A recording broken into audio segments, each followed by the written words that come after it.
Hi guys, PE exam success here. So this is a video on attribution. We're looking to understand the attribution topic. We want to maximize the amount of marks we're picking up in our A-level PE exams. As always, subscribe and like and comment below if you have anything you would like to say. So, getting straight into it, we want to look at a key definition of attribution. So it's the perceived cause of an outcome or reasons given for results we achieve, and ultimately highlighted in blue in sport, we're looking for reasons we give for either a win, a lose, or a draw in any particular sporting performance that we are taking part in or that someone else is. This is our PE attribution cheat sheet. If you can learn this diagram and you can practice it, you can remember it, this is how we're going to maximize marks in terms of any question that we get asked on attribution. It is so easy to learn, and you can easily write it down on the side or the top or at the bottom of our exam paper and make sure we refer to the relevant points depending on what the question is asked based upon this cheat sheet. So we need to understand this so that then we can look at answering and responding in the correct way. So firstly, the guy behind attribution was a guy called Wiener, okay? And he came up ultimately with deciding whether attribution was first and foremost down to you or down to someone else. Okay, and they call this the locus of causality. Essentially, let's say we're winning. Whose cause is it? So is it you? Is it internal? Or is it someone else? And therefore, it's an external attribution. The next thing being brought in was the stability dimension. And this ranged from whether something was stable and we would expect the same result from day to week, depending on our performance, or whether the stability dimension was unstable. And maybe we've won today, but if we did the same match or sporting situation tomorrow, we might expect a different result. So, how stable it was. And ultimately, Wiener came up with this box of attribution. So, he said, our win, loss, or draw is ultimately down to either our ability, our effort, the task difficulty, or the luck. So, really quickly, let's look at this in terms of a tennis example. If the tennis player won and they believe that they won because it was purely down to them and they would win against this other player, whether it was today, tomorrow, or next week, they would be more able than the other person. And it was down to their ability. If they won today and they thought it was purely down to them, but just because it was how much effort that they were putting in, they trained really hard, maybe they'd done a fantastic warm up, well, that might change tomorrow or next week. So effort would be unstable. If potentially they had lost and they were suggesting that the tennis player that they were playing against, oh my God, like the other person was higher ranked than me or they were top of the league, we might say that this was just a too difficult task, therefore the task difficulty was too hard. And let's say there could be a range of factors that just go down as external and unstable, which is classified as luck. So let's say that the tennis player has lost because they felt like it started to rain, i.e. the weather changed and it became slippy. Or maybe the umpire was giving some really unfair calls, or even maybe in one of the second sets you tweaked your hamstring and you felt that you were injured. Any of those sorts of things are categorized as luck and would therefore go under that category. Now, Wiener added a third dimension, which he called his controllability element, and categorized each one of these four things as either being controllable or uncontrollable. So ability was categorized as uncontrollable. You can't change your ability from day to day, week to week. You just have what you have, and you are capable or you're not capable. Simple as that. Now, your effort, as you would imagine, is a controllable factor.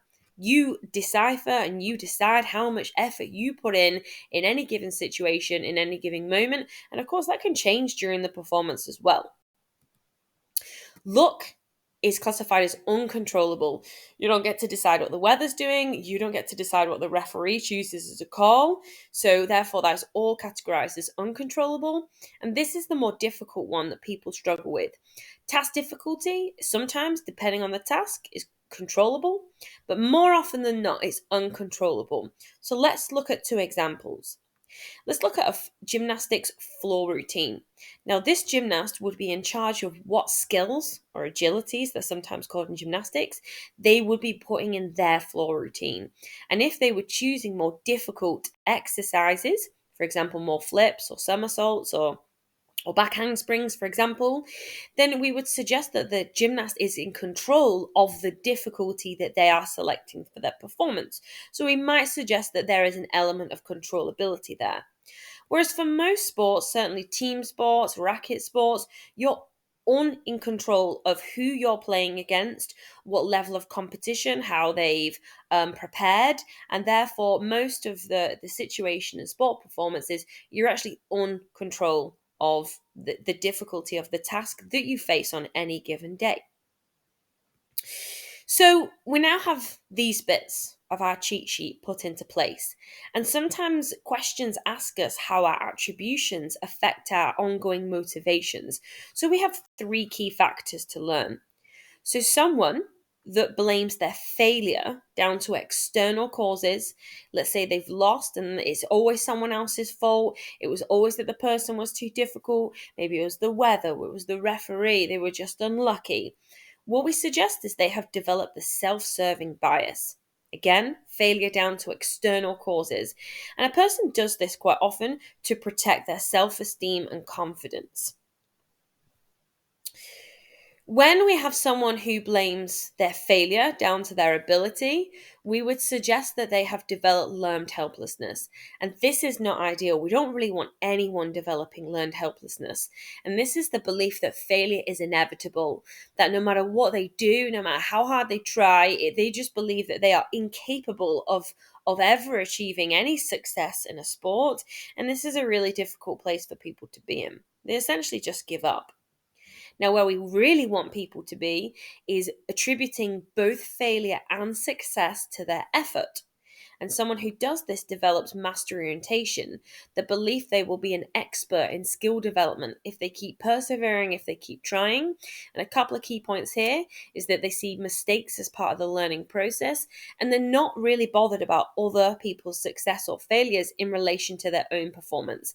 They're more than happy just believing that if they keep trying, they will develop in relation to the skill or the performance that they want to achieve. Okay?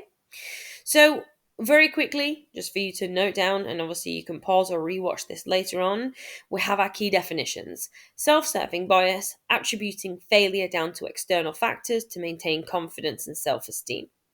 Learned helplessness, the belief that failure is inevitable.